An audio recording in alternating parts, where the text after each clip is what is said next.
Construction loans made easy. Nicole, thanks so much for joining us. I appreciate you taking the time and talking about architecture today. Yeah, thanks for having me. So I guess let's start out with the basics. How did you get into architecture, or what made you want to be an architect? In seventh grade shop class, we built like a mock-up of, just basic like house construction, and then worked with floor plans. And I came home and said, I really like working with those floor plans. I think I want to be an architect. And then every decision I made from then on was like very serious about becoming an architect, and convinced a local firm in my hometown to create an intern position for me basically when I was 16 and worked there through college. So, yeah. Were there a lot of Lincoln Logs or Legos in your childhood, building homes with those? Lots of Legos, and I would, like build the furniture and all the stuff in the house. And Barbies were never like really about the Barbies. It was like, how can I set up a house for the Barbies? Right. So, yeah. It's a real big decision for people when they select an architect. Yes. Of course, I'm sure, in most cases when clients come to me for a construction loan, they may have bought 10 homes, but this is the first one they're building. So I would imagine it's pretty similar in your case. So it's kind of a daunting scenario for them to pick out the right architect. So I guess broadly, tell me, do most architects specialize in certain types have a specialty, for example, whether it be residential or commercial? And then I guess within the residential space, which is what we're in, are there specialties among that as well?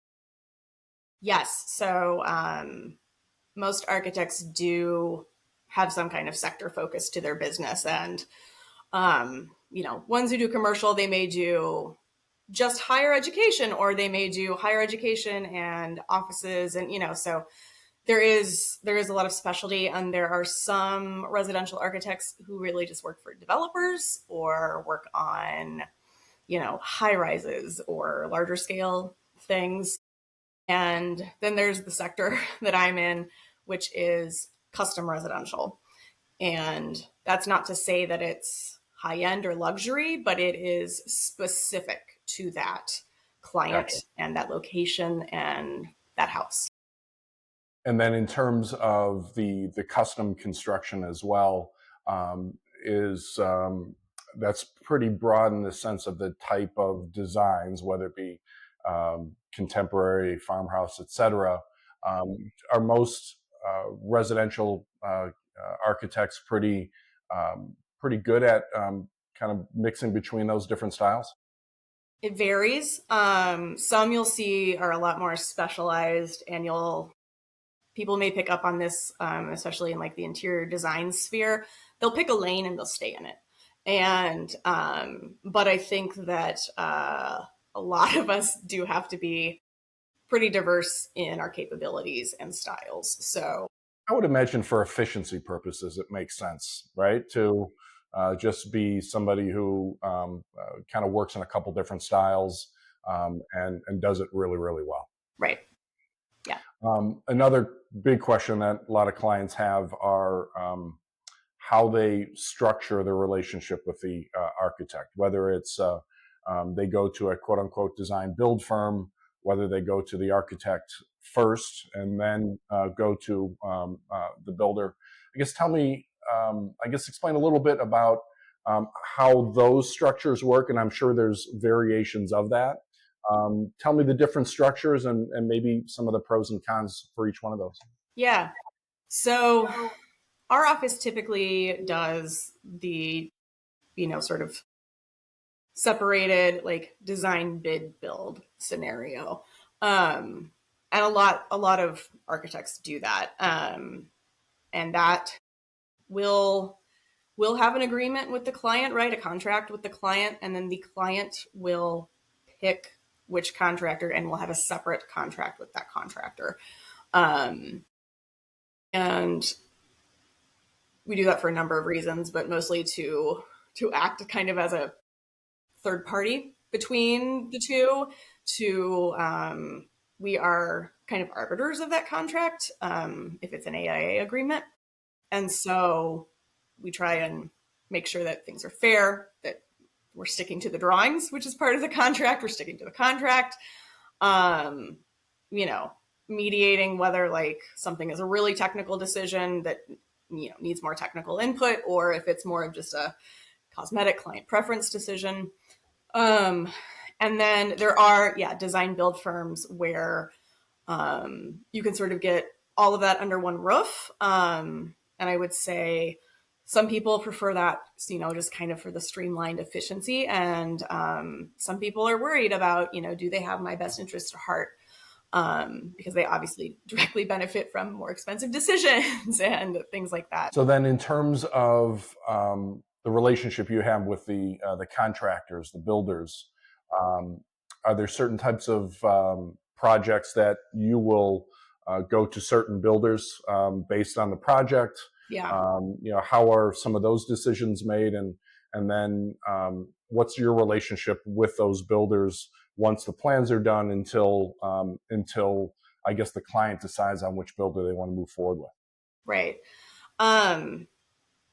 So we, even though sort of this residential construction is not typically as like structured as, you know, like bids are done in secret and, you know, the plans are available here at this time. And that doesn't really apply to the residential market as it does so much in like public sector projects. But we won't show favoritism in bidding. And we do have a slate of contractors, you know, that we've worked with that we know can follow drawings, that we know aren't going to kind of, you know, take the client over into off to the side and say, you know, you really should do XYZ.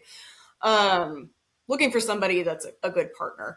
And so we vet contractors that we haven't worked with before, you know, by talking to other architects that they've worked with and having the client talk to other clients that that builder has worked with.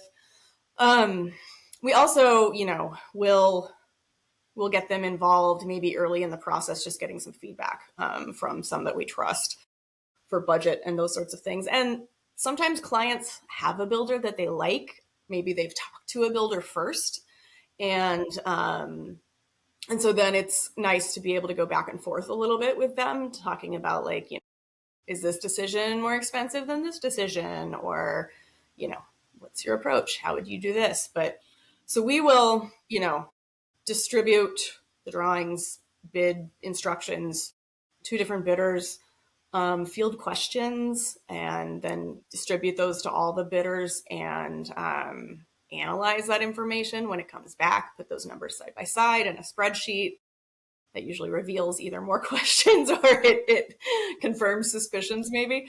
And then, you know, we really just are that intermediary for dialogue between client and contractor. And sometimes we have to go in and kind of negotiate on behalf of the client and say, hey, you know, this seems high. Are you really going to do it this way? You know, did you understand? Those sorts of things. So are you, how often does a client bring in their builder that they may have chatted with, where then through the process of design, client realizes maybe that builder's not the best fit for their. Every once in a while, and we'll recommend, you know, if they're going to do a lot of kind of upfront pre-construction work, that they maybe do a fee for that, right? And that's probably the most fair way to compensate their time. And some builders, you know, have that in their contract, right? Like, hey, yeah, if we're going to keep talking about this and it does start to take up an amount of time, you know, I'm going to require a deposit. And if you go with me, it just goes towards my fee. We also found, like, you know, it gives them real skin in the game. And so you get sometimes better feedback too when they're being compensated for it. But yeah, it's, it can be uncomfortable, you know, initially to, you know, have this relationship and decide to go a different way. But, you know, we're communicating and we can work through that. But yeah, it happens, I'm sure, from time to time. Let's, I guess, go broadly on the process. Take us maybe a typical process. A client gets referred to you and they say, yeah, my friend worked with you and we're looking to build a house. You know, how does that process go from from that initial phone call all the way until they break ground? Yeah. So we will have an interview kind of, and it's a two-way interview, right? Like the client's getting to know us. We're asking the client a lot of questions about their lives, their current space, what they'd like to do. And then we pull that information together, put together a proposal. If they accept the proposal, we send them a contract. And once that contract's returned, then we get started. And so if it is renovation, we'll go and we'll measure the existing house and document it.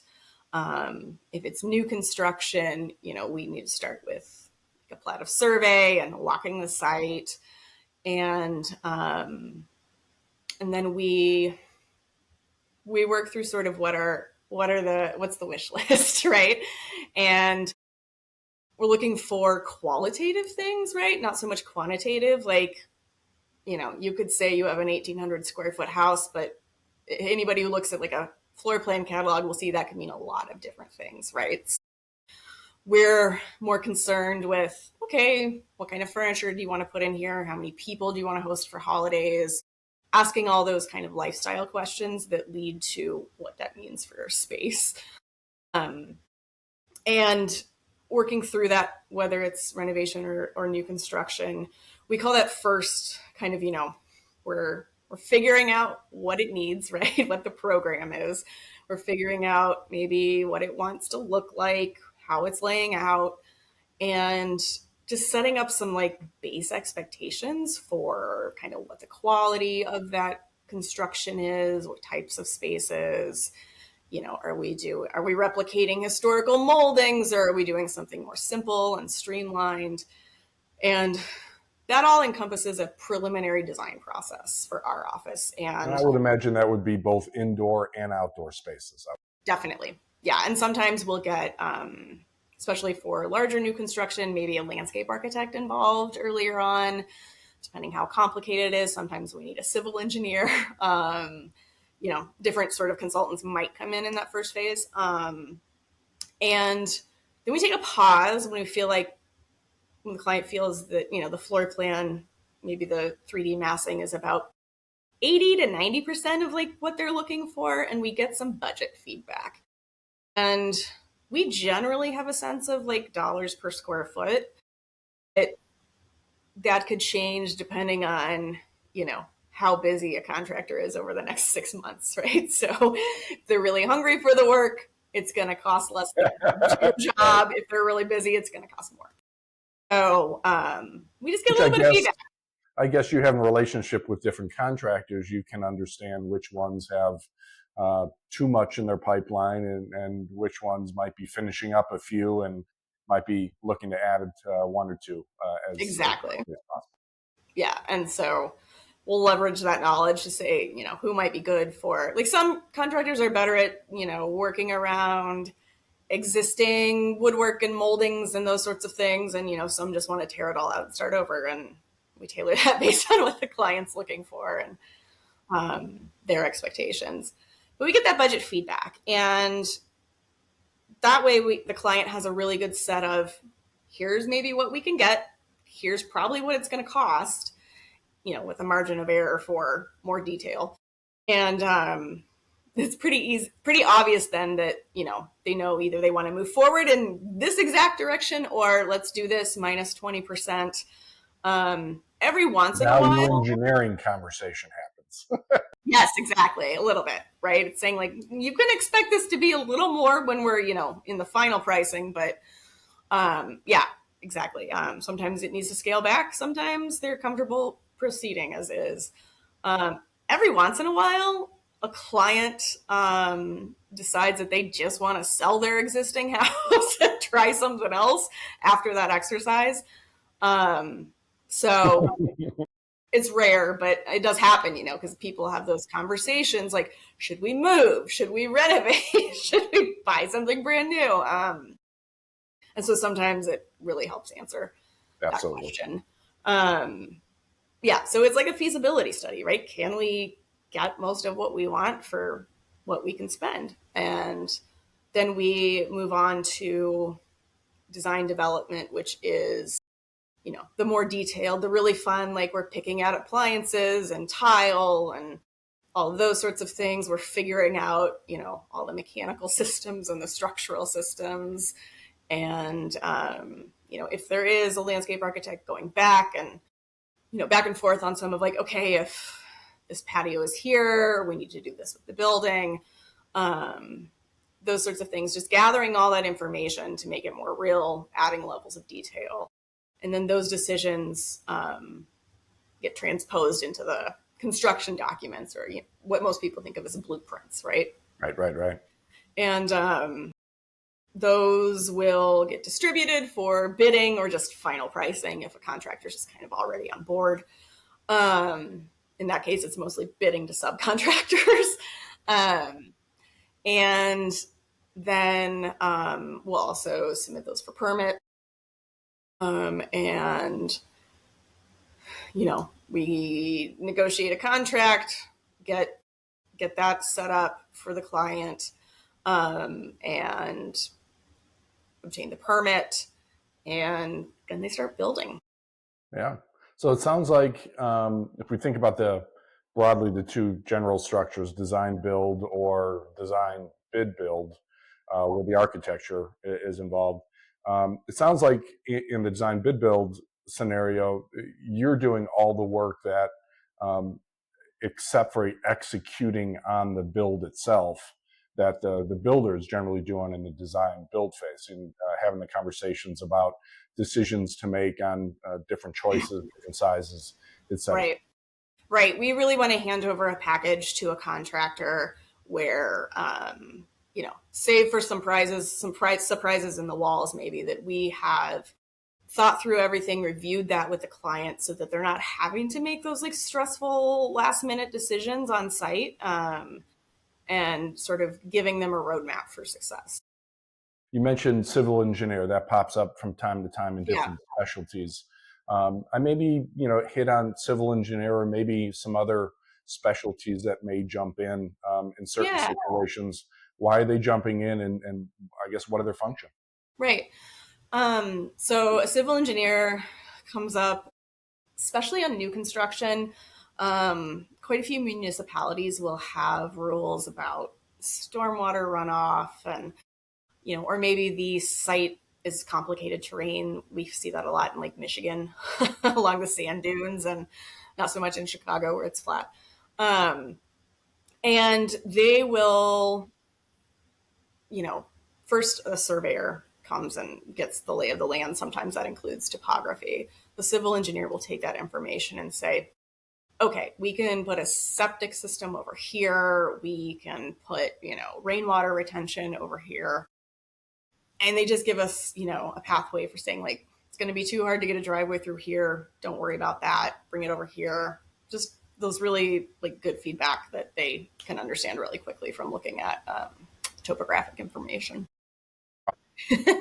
Then also, like a landscape architect is really, I would love to have one on every project that included any outdoor space. It's just not always possible.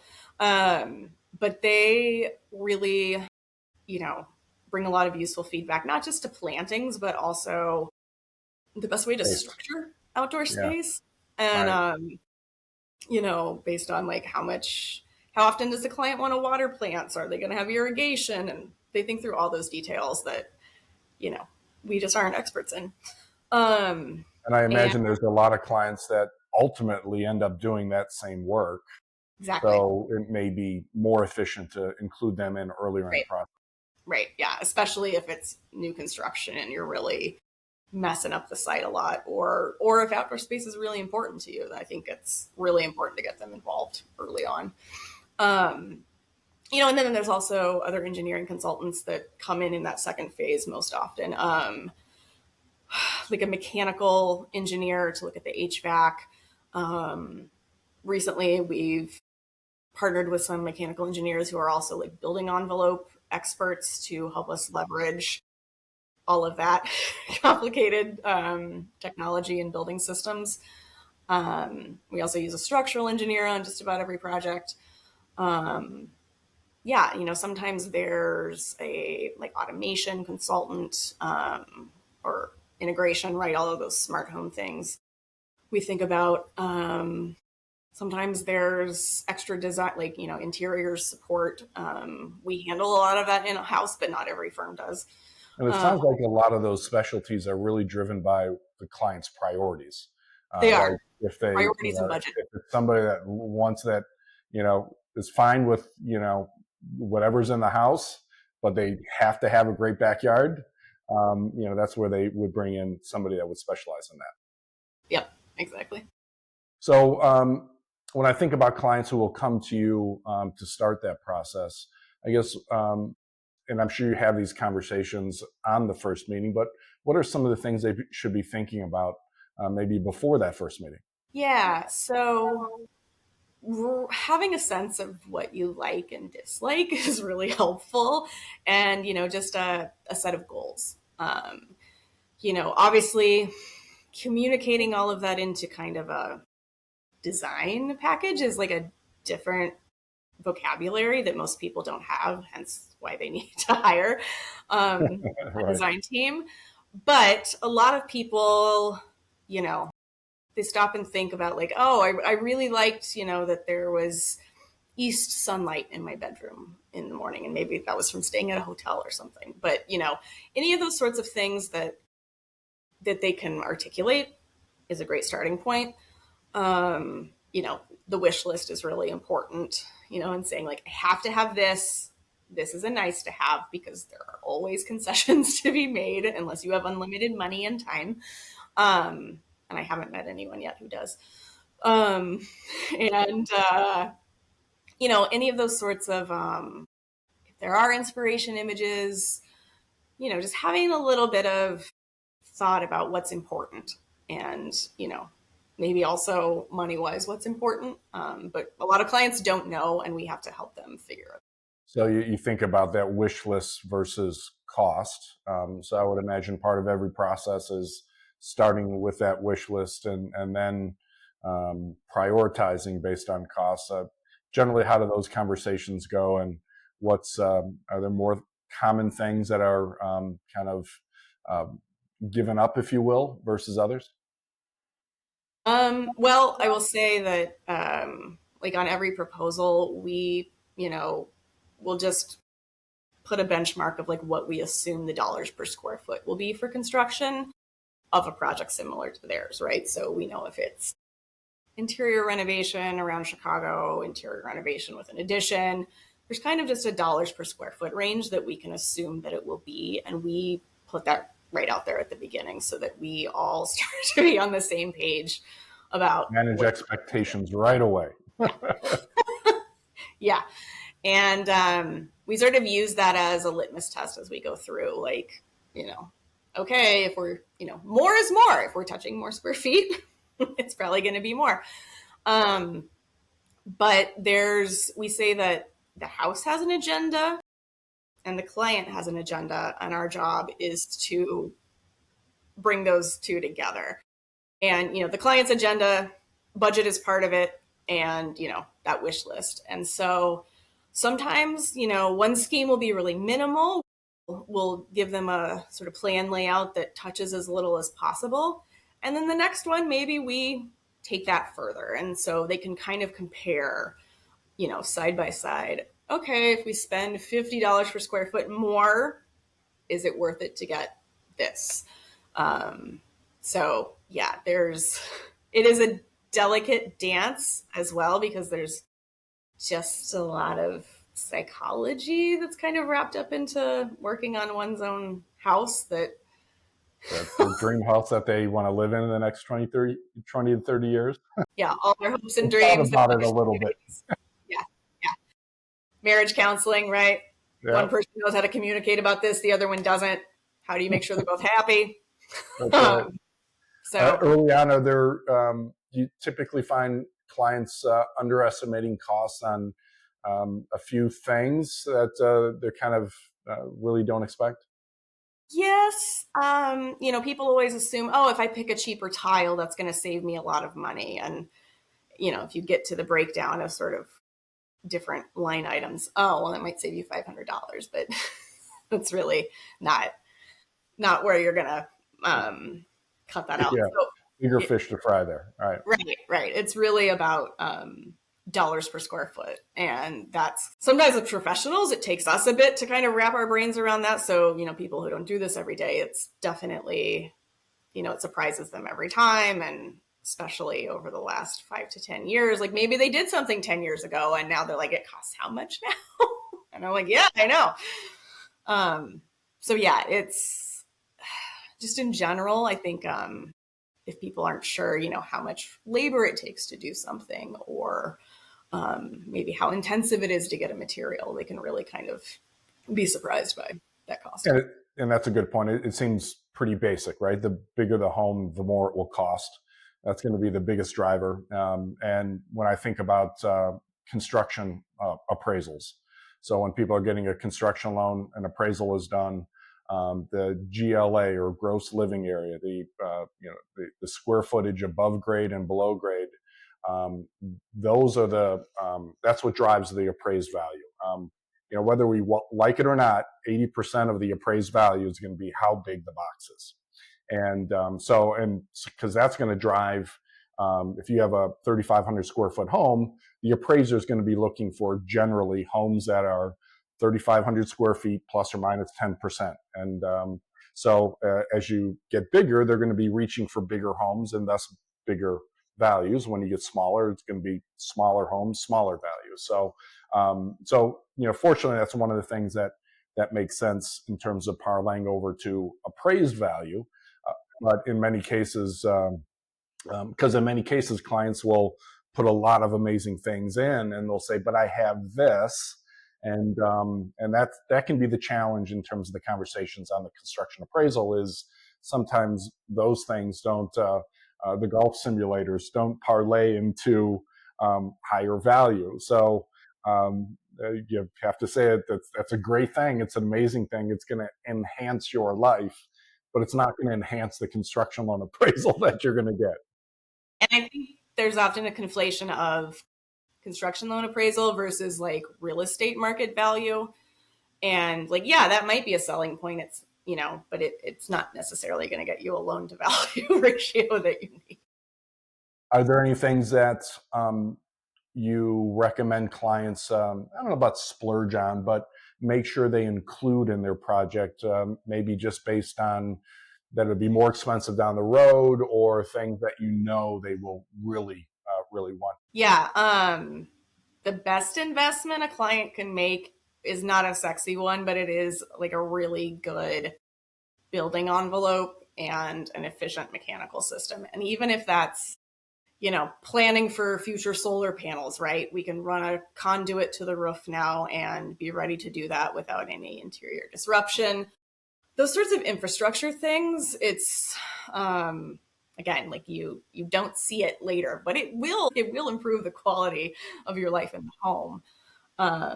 And then high quality appliances will, usually last 20 or more years. And, So if you can swing it, it's a good investment, but. Absolutely.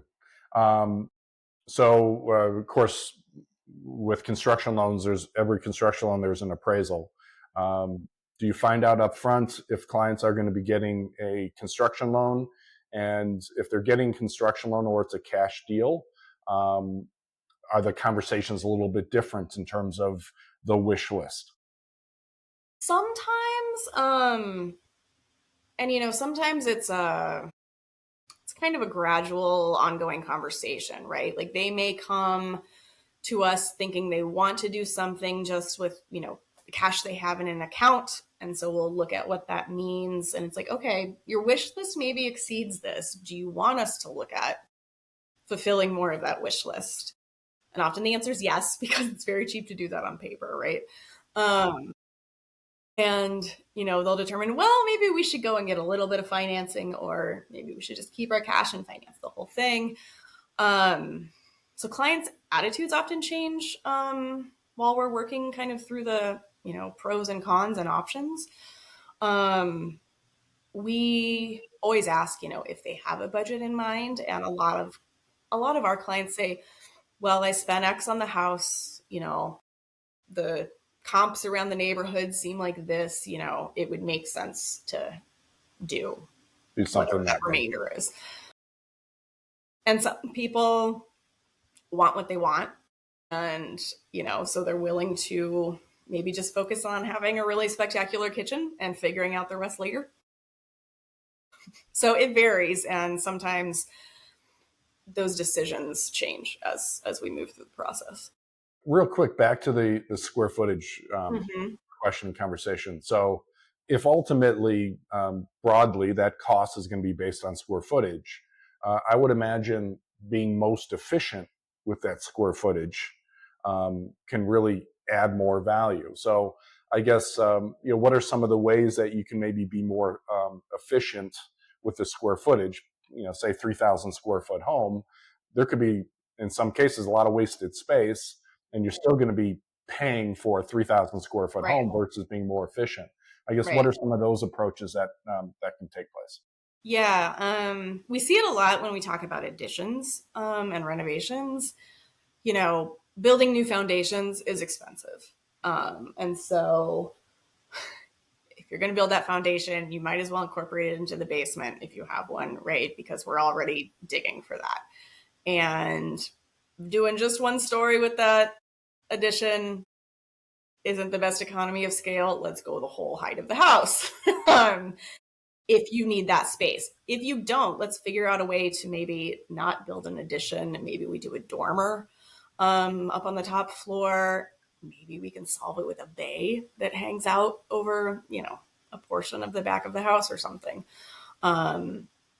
So there are economies of scale, right? Like if we are doing an addition with foundations, let's really make sure we need it and that we So can. not all additional square footage is equal. It's not. Um, it's really not. And sometimes it's cheaper and more efficient to gut the interior if you're doing enough work and just start over instead of worrying about like surgically removing and patching and all of these sorts of things. The crews will be able to work more efficiently if it's a kind of clean slate. So those are some of the conversations we I've have. had a few clients that I'll initially speak with about doing a rehab, and then I'll have another conversation 30 days later, and then another 30 days later, they tell me it's cheaper to tear it down and just start over.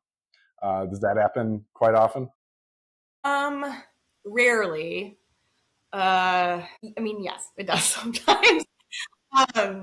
Sometimes again, that's going back to like the house's agenda, right? Like some existing structures just will not do like a whole new program, right? Gotcha. And so it'll be an uphill battle to get it to do that. And then yes, in that case, like let's start over. And I Or imagine there's a lot more unknowns, obviously, with the rehab and of rehab course, additions. yeah, There's greater variability in the cost as opposed to a brand new house. You've got a pretty good idea of what that number would be. right. Yeah, we try and have a conversation with the contractors like, okay, what are potential change orders, the things we don't know right now in a renovation, just because, and like we have a sense, but also like none of us have x-ray vision. So there are just some things that you discover that you need a contingency for when you're For sure. renovating. When you think about trends moving forward and past trends, current trends, I would imagine COVID changed quite a bit. The type of homes you're designing. I guess maybe touch on that a little bit, the changes from COVID, and then what you're seeing now, and what might be seeing moving forward. Yeah, COVID was wild, and as far as like disruption in the construction market, it still hasn't really settled. It's all been weird for the last 5 years.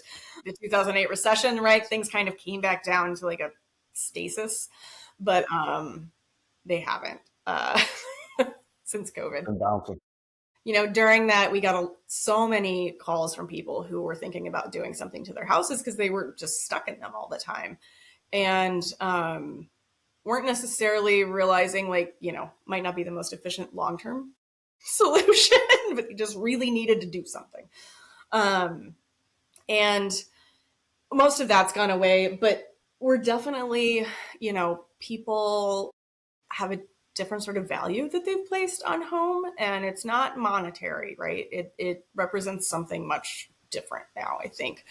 Gotcha. Because we all were forced to slow down and spend so much time there. Whether that be a need for outdoor space or working from home, being able to accommodate more things at home in the event that anything like that happens again. We haven't had to deconvert any COVID decisions yet. But I will say that won't happen. What were some of those drastic COVID decisions? Some people wanted to like build out an accessory dwelling unit in their garage. Like, those didn't go forward ultimately because it's super expensive. But yeah, like, adding more office space, or most of them were done sort of with the purview to be like flexible. And I think that's kind of the big takeaway, is like the flexibility and just the adaptability of our spaces over time. And some people, you talk to them like, oh, do you want to, in case there's a work or school from home, and they're like, I don't want to talk about it. We're not going to worry about it. But yeah, it's definitely a qualitative value that people kind of see their houses in a different way Awesome. now. When you think about some of the mistakes clients make on designs, regardless of consult from you, what are some of those mistakes you've seen clients make, or at least regret over time? One thing that a lot of people want the process to go as quickly as possible, and if they haven't done it before, the thing they may not realize is that some of those decisions just need some time to kind of marinate.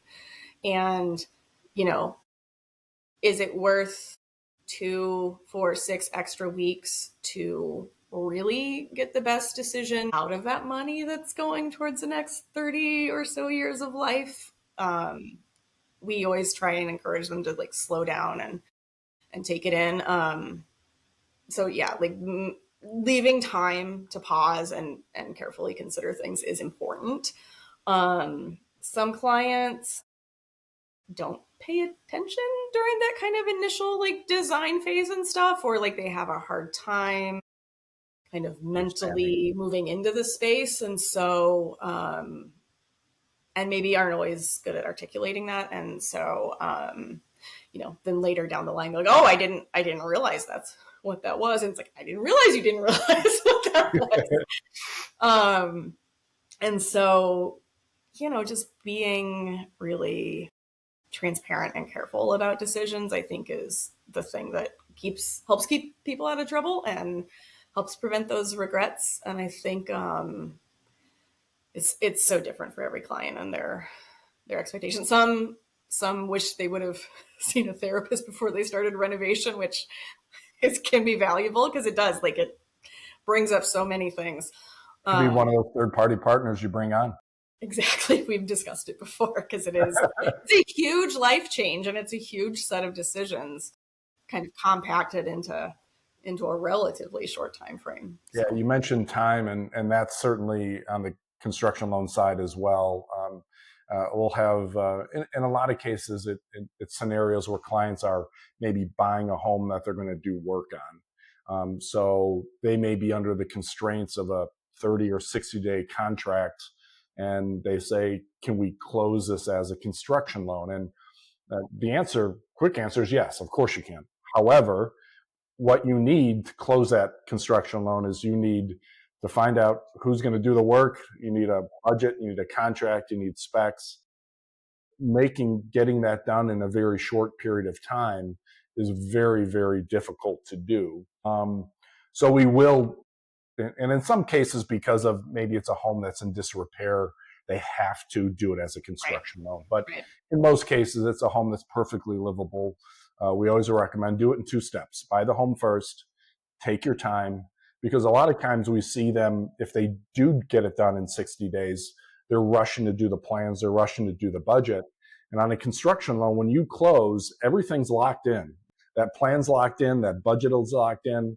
So if all of a sudden you close with a budget, pick a number, $300,000 for this major rehab, and all of a sudden you realize it's $400,000, you've got to come up with that extra $100,000 dollar for dollar. So taking your time, I think, we're anxious as human beings to get a move on, but taking your time is great.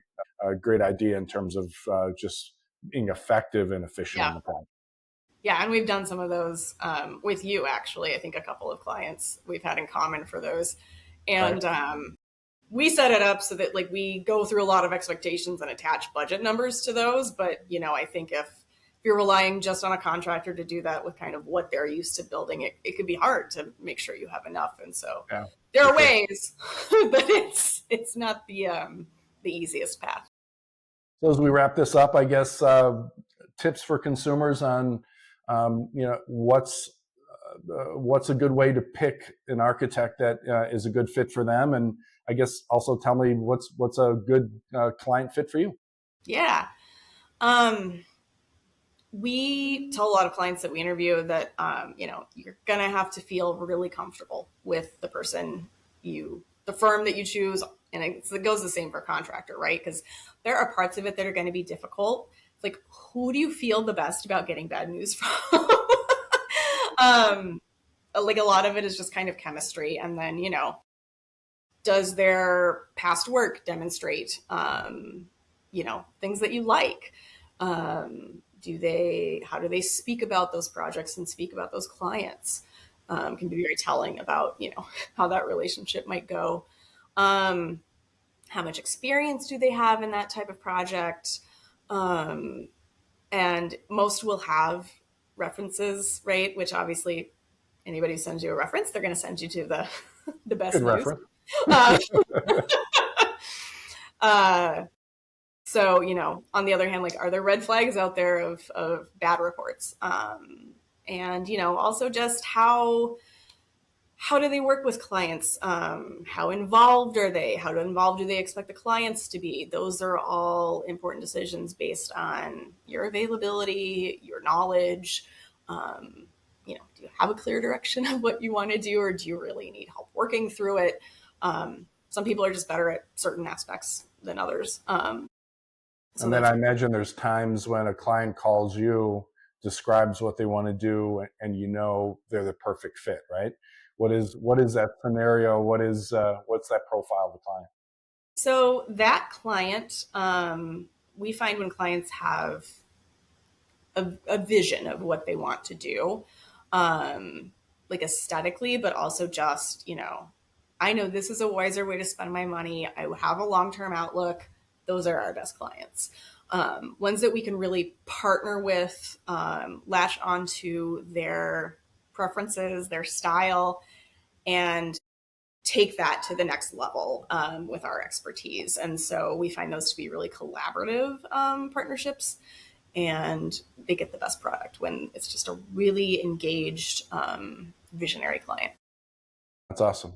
Well, I appreciate you taking the time. I've learned many things today. Great. So I know this is great information. So thank you again so much, and we'll see you soon. Sounds good. Thanks, Ed. Thank you.